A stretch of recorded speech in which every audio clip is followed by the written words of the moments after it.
All right, so now we're moving into conformity, compliance, and obedience. With the pack mentality, that's pretty self-explanatory. What is the pack mentality? Together, 8 strong. Yes.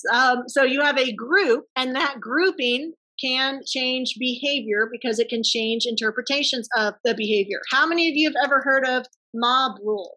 So with mobs, the individuals become de-individualized. People are going to behave in ways that they otherwise wouldn't on their own.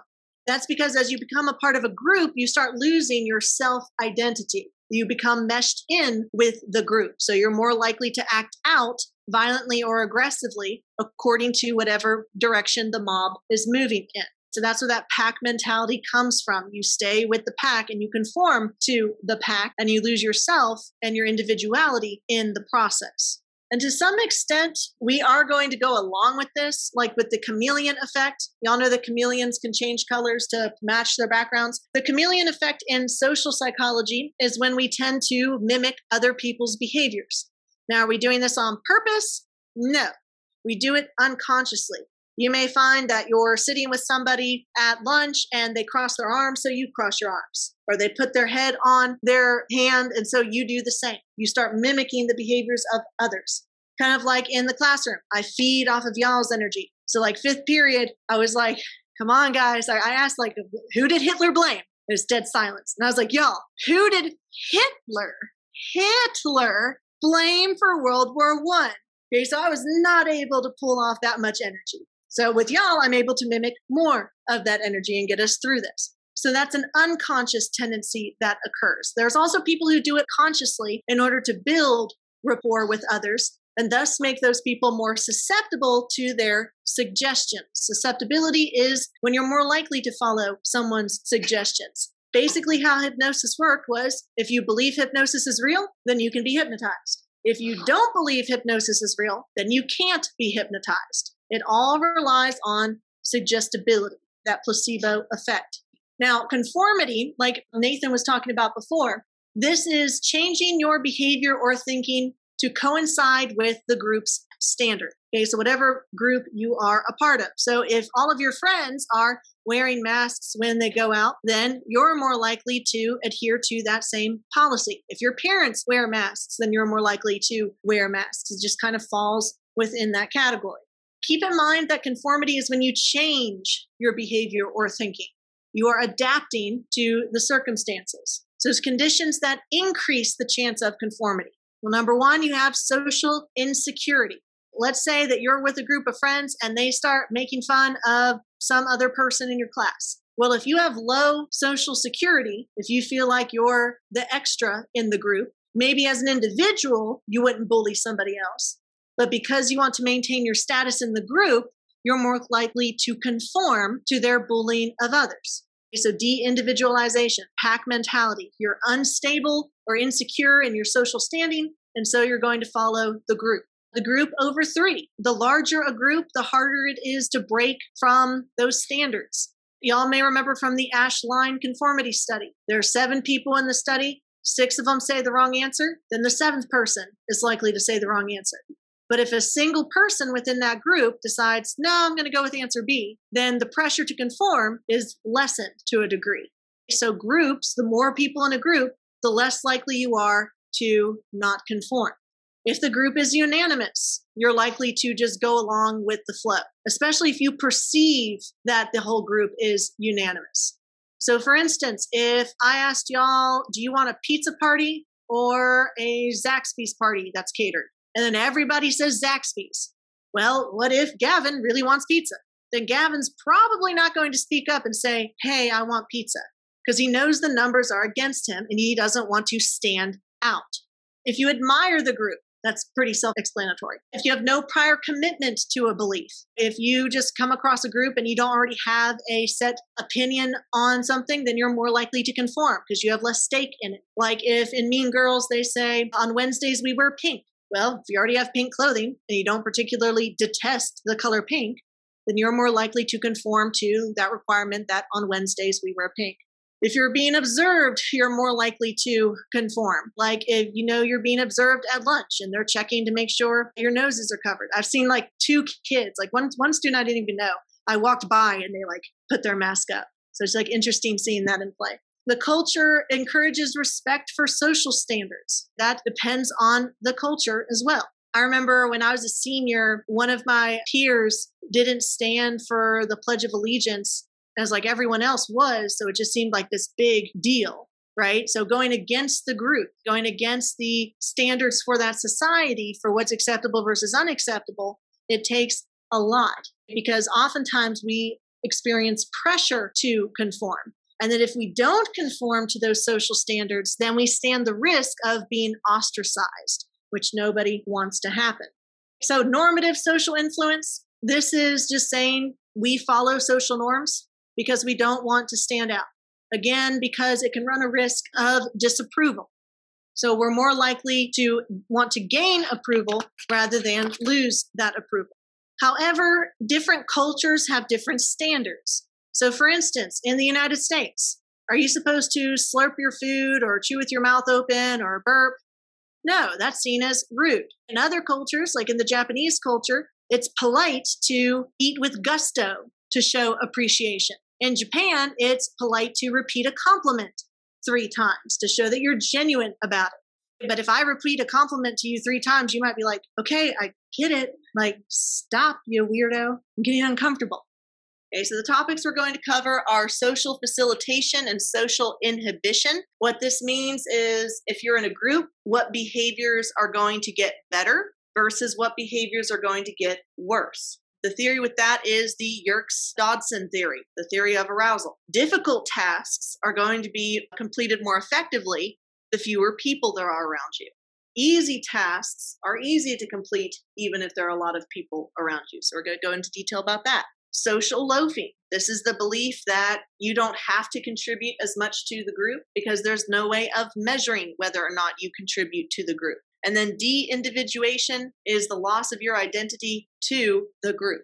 So y'all, come up with one thing that people excel in doing when they're in front of people, or one thing that you do better when in front of people, versus one thing people do worse on when in front of people.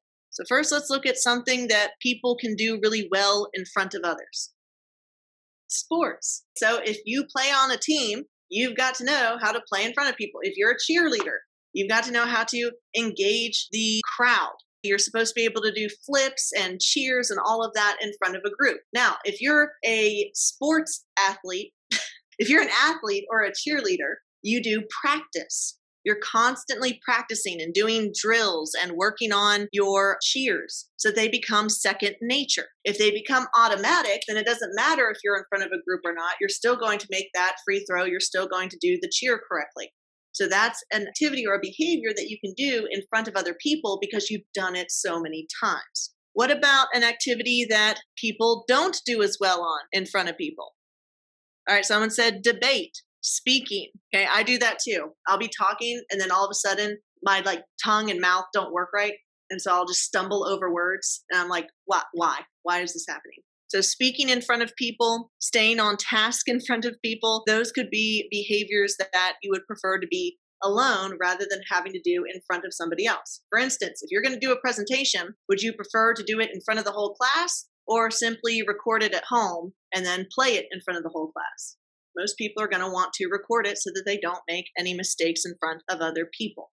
There's a difference in this because of the idea of social inhibition and social facilitation. Again, this is a theory that's espoused by Robert Zajon. So social facilitation is the tendency for us to do better in a behavior when we're in front of others. So the presence of others increases arousal. Now remember, that just means interest. That just means the excitement level, not necessarily anything sexual. Okay, so the presence of others increases your arousal. We know that there's an optimal arousal theory. For difficult tasks, do you want high arousal or low arousal? Low arousal, because if your arousal gets too high, then you can't focus. But for easy tasks, you're going to want high arousal, okay, so you can get through it. Like if you're running a mile, you may want to have earphones in. If you're writing an essay, are you going to want music blaring like Eye of the Tiger? Probably not. So that's with the different levels with the optimal arousal theory. So easy tasks are enhanced with more people around you. Difficult tasks are inhibited when there's more people in front of you. Tasks that are more likely to be socially facilitated are simple, well-learned responses: running a mile, playing basketball, cheering for a team. Whereas difficult tasks like writing an essay or giving a presentation, you don't want to have to do that in front of a lot of people because you get more nervous and you can't concentrate. For social inhibition, this is where we do worse because we're around other people. So these are complex or little practiced responses. So in my second period class, I may stumble over definitions more often because I haven't practiced the lecture yet.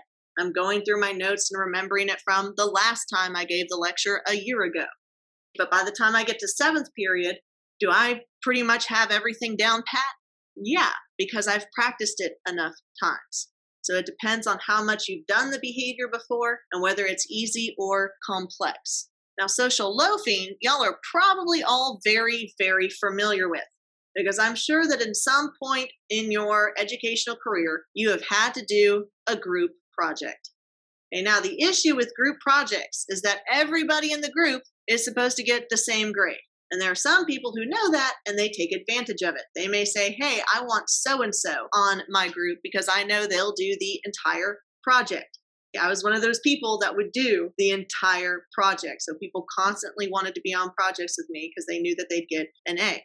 The reason that this occurs is because of social loafing. This is the idea that people in a group will extend less effort because they know that their effort can't be measured. How do teachers try to get around this with group projects? You'll do member evaluations, okay, giving feedback from your other group members saying, oh, so-and-so did the whole project or so-and-so didn't do their part, and that's why we were up until 2 a.m. completing the assignment. So they try to get around that idea of social loafing by providing a way to quantify how much effort a person has put into the project. But the fallback on that is sometimes with those feedback forms, people are too nice to say, hey, this person didn't do jack. And so they'll just put, okay, give them the full points, whatever, just move on. Part of the reason I don't do group projects. Also, if like there's plagiarism on the group project, it's like, well, who plagiarized it? I have to give everybody a 0 because I can't tell who cheated on this one particular part on this project. So I'm just like, do it individually. De-individuation is the loss of identity because you are participating in a group. So you have less personal responsibility. This is where we get the mob mentality and mob rule and the pack mentality because you're seen as a monolith. The entire group is acting rather than individuals within the group. So you see a loosening of normal constraints on behavior and an increase in impulsive and deviant acts because while you're in a group, you feel like you're blending in and therefore you don't feel as accountable for your actions. More recently, you could probably associate this with the insurrection on the Capitol. You see a lot of people at the Capitol, a few people pass the barricades and start moving into the Capitol. What does everyone else do? They follow them in. Okay, the idea of mob mentality. If someone else is doing it, then it must be okay. Same thing like if your parents have ever told you, well, if all your friends jumped off a bridge, would you do it too? Well, I mean, with de-individuation and levels of conformity, there's a chance. That's how cults emerge, is a de-individuation and need for conformity and stability. Going back to Zimbardo's prison study, what happened in that prison study? Somebody summarize it for me. Exactly right. That's the Lucifer effect. You have college students that are randomly assigned the position of guard or position of prisoner. And what happened was they started fulfilling those stereotypical roles of what is a prisoner supposed to do and what is a guard supposed to do. So normal, non-sadistic individuals eventually became tormentors. They were punishing the prisoners and they were abusing the prisoners because they fulfilled what they considered the role of the prison system. With this role in de-individuation and role-playing, how do you think the study would have been different if instead of emulating a prison with guards and prisoners, the study had emulated a hospital with nurses and patients? Would the students who are the nurses act the same way as the guards? No, why not?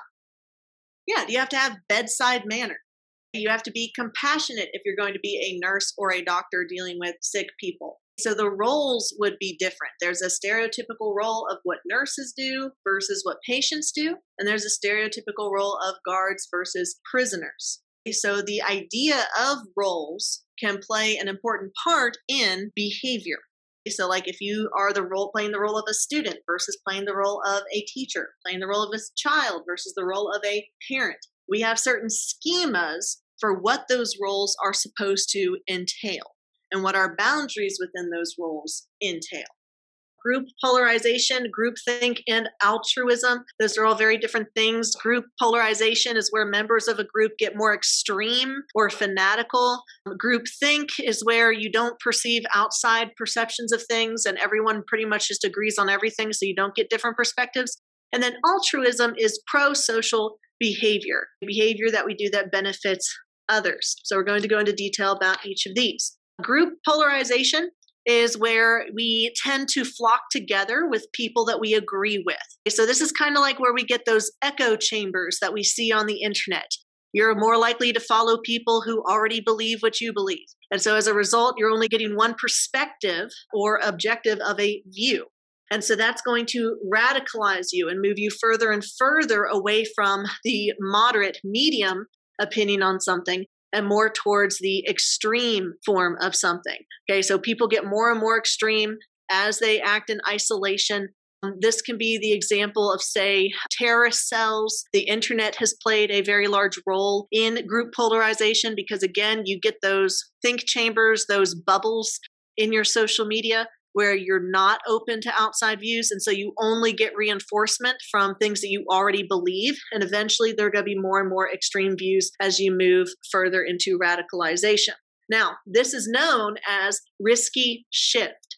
Risky shift is the tendency to shift from uncertainty about a task to making a decision with a greater risk after or following group discussion. So you're discussing something with a group, and then that can lead to riskier behavior.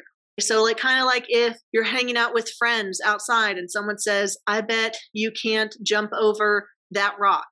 And then y'all start discussing it and you start thinking, oh, okay, what if I get my motorcycle and I ride it over the rock? Like it just gets more and more extreme with more group discussion because you don't have as many limits. So that's leading into radicalization. Okay, and the reason it's called polarization is because you can be on opposite ends of the spectrum. You could be radical as, let's say, radical liberals or radical conservatives, but they're not going to fall into that middle group where most of the population tends to fall, about 68% of the population. The radical groups tend to fall into less than 2% of the population. With groupthink, this is what leads to group polarization. Groupthink leads to bad decisions because everyone assumes that the group supports the decision. Because people don't want to speak up if they think that the majority of the people are going along with the plan. This goes back to our conformity studies with the ash line experiments. Remember that there was one person at the end who knew what the right answer was, but because the other Confederates said this line or that line or the other line, they went along with what the group told them to do, even though they weren't pressured to do what the rest of the group had done. So groupthink is when you have group cohesiveness, the fact that the group gets along. And that's more important than considering the facts. Now, the problem with that is that the group will learn to support bad decisions. People are less likely to argue against a group decision, and they don't want to stand out and be ostracized from the group. So an example of this would be Pearl Harbor. Y'all may be familiar with the fact that Japan was in World War II fighting with the Nazis against the Allied forces, including Britain and France. But the United States had not yet gotten involved because they said, hey, we're neutral, we're staying out of this. That was until Japan made a direct attack on American territory, on Pearl Harbor. Now, what led up to that decision to bomb Pearl Harbor? Because very clearly, it did not work out well for the Axis. What it did do was tick off the Americans and get them involved in the war, first defeating Germany and then defeating Japan. Okay, so how did this come to be? Well, in these groupthink conditions, you typically see the following. You see a respected leader. So an example of that would be the Emperor of Japan with the Meiji Restoration. So because they followed their emperor, and he was highly revered, he could have been, or he or his military generals would have been the ones making the decisions. And not many people want to go up against a military general or an emperor.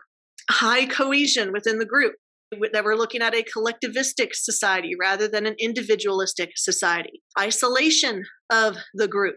Japan was famous for its period of isolation prior to 1863. High stress. Well, you're in the middle of the war. World War II is probably a high stress situation, so that could play a role.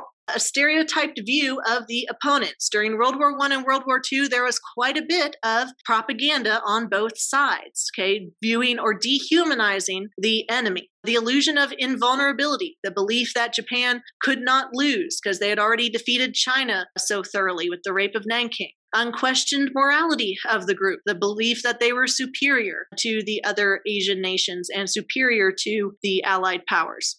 Pressure to conform is another condition, and illusion of unanimity, or the belief that everyone else is on the same page and you're the only one who dissents. All right, altruism. You've probably heard this word before in your Membeing series. Altruism is selfless, okay, as opposed to selfish. So altruism is the belief in being concerned for others, or the practice in being concerned for others without any goal for reward. So this is a prosocial behavior. It helps us with our social interactions. Helping others makes us more likable. However, there are some conditions in which we're less likely to help out others. Y'all have probably heard of the bystander effect. The bystander effect is the theory that if you're in a large group of people, you're less likely to help out somebody who's in distress. So a decreased likelihood that an individual will help a person in distress due to the presence of others. Now, why would that be true? Why would the presence of other people make us less likely to help somebody? How many of you have ever done CPR training? Okay, so when you're doing CPR training, they do like, okay, staying alive, the whole song thing. But they tell you that you need to tell somebody to call 911. How do they tell you to do that? Exactly right. You tell someone directly. You don't just yell out, somebody, anybody, call 911. You point at them and you say, hey, you call 911. You give them an instruction specific to them. Then they're more likely to carry it out because the responsibility has been put on them rather than just diffused to the whole group. The bystander effect works this way because if we're around a lot of people and we see somebody asking for help, we're more likely to ignore that person because we assume that somebody will do it. Somebody else will take care of it. And it's not our personal responsibility. Whereas if it were just us and this other person needing help, then we would feel like, okay, I'm the only one who can help, so I better go ahead and start helping. This is called the diffusion of responsibility. The presence of others makes us feel like, oh, hey, we don't have to do anything. This is kind of like with group projects that we talked about, where if you have a group, you can't measure individual effort. So there's always going to be that one person who's like, yeah, I'm not going to do any work. I'm going to rely on my group members to get me an A.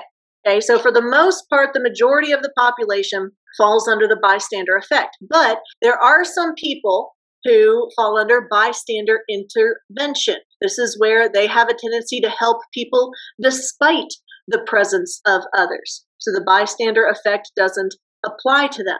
So the optimum number of witnesses is you, just one person being able to help, because otherwise we make excuses of, oh, we don't need to help because someone else will do it. This is an example that's used, I'm pretty sure, in every class that ever discusses social psychology, but I do want to give a trigger warning for this. There is physical and sexual violence in this case study that we're about to look at. If any of those things is triggering to you, then you have my permission to not participate in this activity and instead read about it in your textbook. But if you want to stay and participate in this activity, I just wanted to give you a heads up before we get started. So what we're going to do is we're going to read the case study of Kitty Genovese.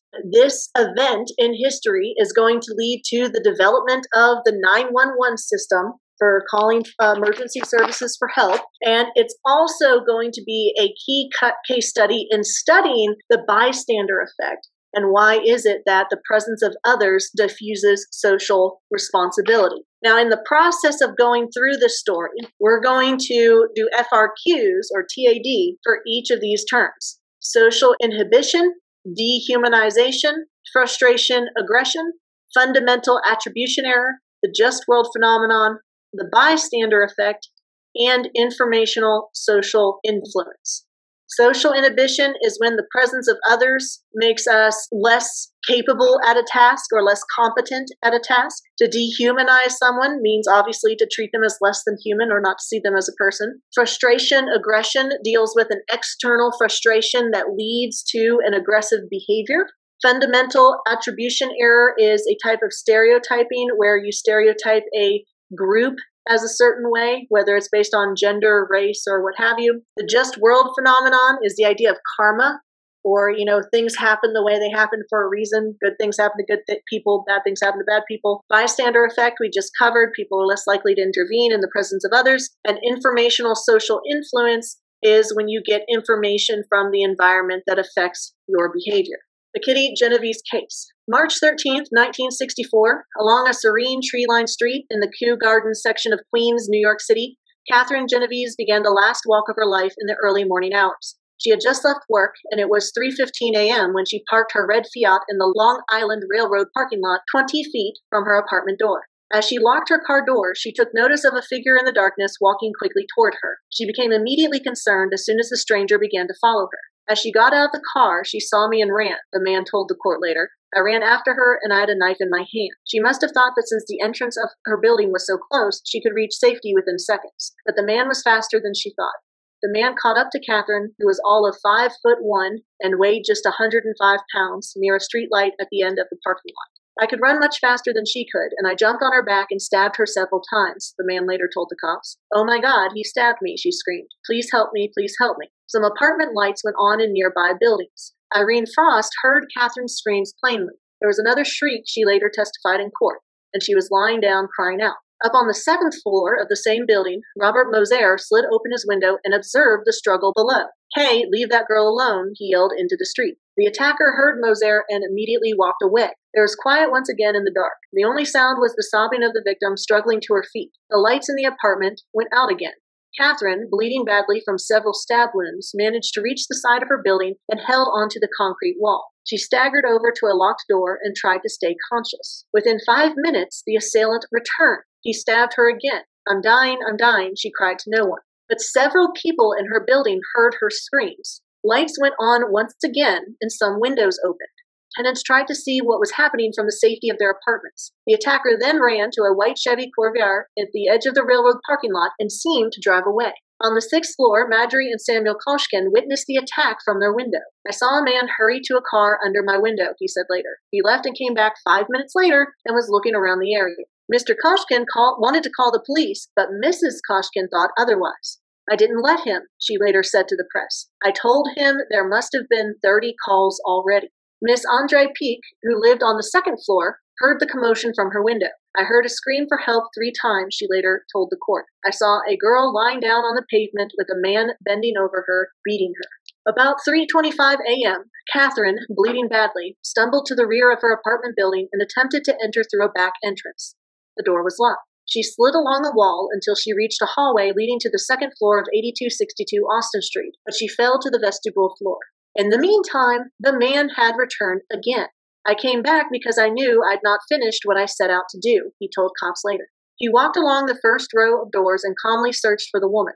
He checked the first door and didn't find her. He followed the trail of blood to the doorway where Catherine lay bleeding on the tiled floor. And there, while the defenseless victim lay semi-conscious, incoherent from pain and loss of blood, he cut off her bra and underwear and sexually assaulted her. He then took $49 in cash from her wallet. Why would I throw money away? He asked the court at his trial. As Catherine moaned at his feet, probably unable to comprehend what had happened to her, the man viciously stabbed her again and killed her. The man, who had selected his victim purely at random, ran to his car, still parked where he left it. The entire event lasted at least 32 minutes. He said later that murder was an idea that came into my mind, just as an idea might come into your mind, but I couldn't put mine aside. Catherine was his 3rd murder. At about 3:50 a.m., a neighbor, Carl Ross, who lived on the second floor of Catherine's building in Austin Street, finally called the police. But before he did, he called a friend in nearby Nassau County and asked his opinion about what he should do. After the police were notified, a squad car arrived within 3 minutes and quickly found Catherine's body in the hallway on the first floor. She had been stabbed 17 times. Her torn and cut clothes were scattered about, and her open wallet lay on the floor next to her. Her driver's license identified her as Catherine Genovese. Detectives from the 112 responded and began an exhaustive investigation. A canvass of the neighborhood turned up several witnesses, including the one who had notified the police. When cops finished polling the immediate neighborhood, they discovered at least 38 people who had heard or observed some part of the fatal assault on Kitty Genovese. So looking back at these terms, how would social inhibition be applied to the case of Kitty Genovese?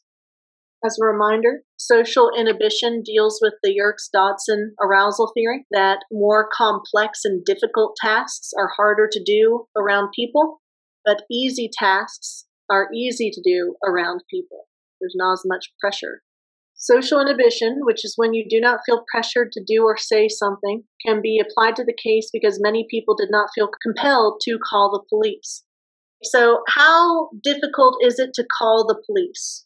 Is it easy or hard? Well, nowadays it's pretty easy, right? So if all you got to do is take out your cell phone and hit 3 numbers and call the police, under the social inhibition theory, you don't really have a lot of inhibition because it's something that's easy to do around others. So this case led to the implementation of the 911 system to make it easier for people to do that simple phone call to call for help. Because how long did it take the police to get to the apartment building after the call was made? 3 minutes. And the attack took over 30 minutes. So social inhibition, even if there are a lot of people, it's not really hard to call 911. How would dehumanization apply? Bystanders do not see Kitty as a person in need of help, but rather dehumanized her and was seen as just something that was unimportant or someone else will help. Dehumanization is when someone is not treated humanely, can be applied because Genovese called out for help and no one came to her aid. Okay, both of those are good examples. Over 38 people could hear or see what was happening to her and yet did nothing. Okay, because maybe they didn't know her. You know, you live in an apartment complex, you don't really get to know your neighbors, as opposed to if it were a suburb and you heard your neighbor yelling out. Okay, so she was dehumanized in that respect. She was also dehumanized by her attacker, who was viewing her as just a random murder, that he had gone out to kill her and he was going to finish what he had come out to do. So you see dehumanization on the part of the perpetrator and dehumanization on the parts of the witnesses. Frustration, aggression, that deals with hostile behavior, where you have an external frustration that then drives you to a behavioral aggression. Now, did the attacker illustrate any sort of frustration, or did he just randomly pick Kitty? He randomly picked her. He said, a thought just popped into my mind. That was his third murder. So he didn't really even see them as people, but he had something external that led to this drive, like drive reduction theory, that led to these behaviors, acting out this fierce aggression against this stranger. Fundamental attribution error. That is when we apply a stereotype or apply an idea that is erroneous, that is not correct. So the fundamental attribution error here is that people are naturally altruistic. The idea was that somebody will call. Y'all may remember the wife who told her husband, oh, don't call. They've probably already gotten 30 calls already. When in fact, the police department hadn't received any calls about the attack on Kitty. So the fundamental attribution error there is that somebody will help. It doesn't have to be me. Just world phenomenon. What is that? Similar to karma. The idea that good things happen to good people and that bad things happen to bad people. Okay, so some people may have been able to justify not helping Kitty because they may have reverted to victim blame.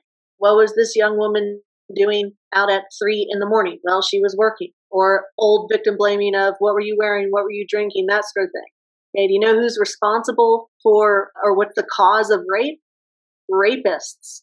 Not what you're wearing, not what you're drinking, not what you say or do, because it's about power. And so that's the just world phenomenon. People are probably thinking, oh, whoever's out there screaming or being attacked is probably deserving of what's happening to them. Bystander effect, obviously, that is a big part of what happened here because it's what helped coin the term bystander effect, that if you have a lot of people or witnesses, that the diffusion of responsibility ultimately leads in people not doing what they're supposed to do because they believe that somebody will do it and it's not on them. And then informational social influence, that's non-coercive information that you get to help make decisions on what's going on. In this example, you could have that guy who called the police who first called his friend to see what he should do. Okay, so he called his friend and then got feedback on what he should do, and then he called the police. That's non-coercive information about the situation that led to a certain behavior. Now we're going to move into some other principles in social psychology, the social exchange theory, the idea of social scripts or schema that we follow, the reciprocity norm, which is just fun to say, reciprocity, and the social responsibility norm. So first up, we have the social exchange theory. This is how we define our relationship with another person. This is defined based on what we put in to the relationship versus what we get out of the relationship. Are we putting in more or are we getting more from the relationship? The cost benefits analysis. What kind of relationship we think we deserve and the chances of having a better relationship with somebody else. Okay, the grass is greener on the other side. Like you have a boyfriend or a girlfriend, but you're just like, hey, how do they spell their number over there? Okay, so we try to base our relationships off of what we get out of the relationship and what we put in, our own perception of ourselves, our perception of the other person, and, the Russian roulette of can we do better or is this the best that I'm going to do? Also in the social exchange theory, in interacting with others, we often try to decrease their discomfort or their embarrassment as a type of reciprocity because this helps release endorphins. Like if anyone in your friend group has ever said something like super dumb or embarrassing and you just don't say anything about it, y'all just move on because you're like, okay, I don't want to embarrass them because that wouldn't feel good for me. So I'm going to give into this relationship. It's part of the reason why watching The Office can be so difficult sometimes because Michael Scott does some just absolute clown shoes stuff that you feel like secondhand embarrassment. That secondhand embarrassment is real, where you're like, I'm not even the one who did the stupid thing. And yet I still feel as embarrassed, as if I did the stupid thing. So we try to preserve other people from feeling that level of embarrassment as a part of this cost benefits analysis in our social exchange. Within this, we also follow certain social scripts. These are steps that we follow in social situations. For instance, when you go to a restaurant, you go to the front where there's a greeter and then they seat you. Do you go up to the front and immediately order something? No. You go and sit down. Then when the waiter or waitress comes up to you, they ask you what you want to drink. Then they go away. Then they come back and ask you what you want to eat. Then they go away. And then they may ask for dessert. They may hand a check to somebody. Typically in a patriarchal society, they're going to hand the check to the man as opposed to the woman, or they're going to hand the check to the older person as opposed to the younger person. So these are scripts that we follow in day-to-day life that we may not even be aware of. However, we can change those scripts. So having new mental instructions for how to deal with an experience after we've gone through it. So like in this example with child psychology, trying to teach a child how to cope with their anger and not take it out on others. So you can learn from past experiences from oh, I did it wrong that way. In the future, I'm going to stop and do this instead. So you can revamp your social scripts. But for the most part, these are very, very strong instructions for how we're supposed to act in society. And they're often just, unconsciously moved into our psyche rather than something that we actually study. The reciprocity norm is just a fancy way to say the golden rule. Treat others the way you want to be treated. That's it. This is the expectation that if we act nice to people, then they in turn will act nice to us. So people will respond favorably to each other by returning benefits for benefits. So you scratch my back, I scratch yours. If you're a turd to me, then I will in turn be a turd to you. And we will see who can be the bigger turd. This also ties into social responsibility norm, where it's not just about reciprocity. It's not just about what can I get out of this by being nice to somebody, but it's the idea that you have an obligation to help others. So those who are able to take care of themselves have a duty or an obligation to assist those who cannot. And this is something that's noticeable in the human species. Like, we have remains from ancient human ancestors that lived to an older age, even though they had a broken leg, or they couldn't hunt, or they couldn't gather. So even prior to the Neolithic Revolution, within the human species, we saw a value in taking care of people who couldn't necessarily contribute to the survival of the group. So that idea of social responsibility, not just the cost-benefit analysis of social exchange theory, but moving beyond that and including some altruism.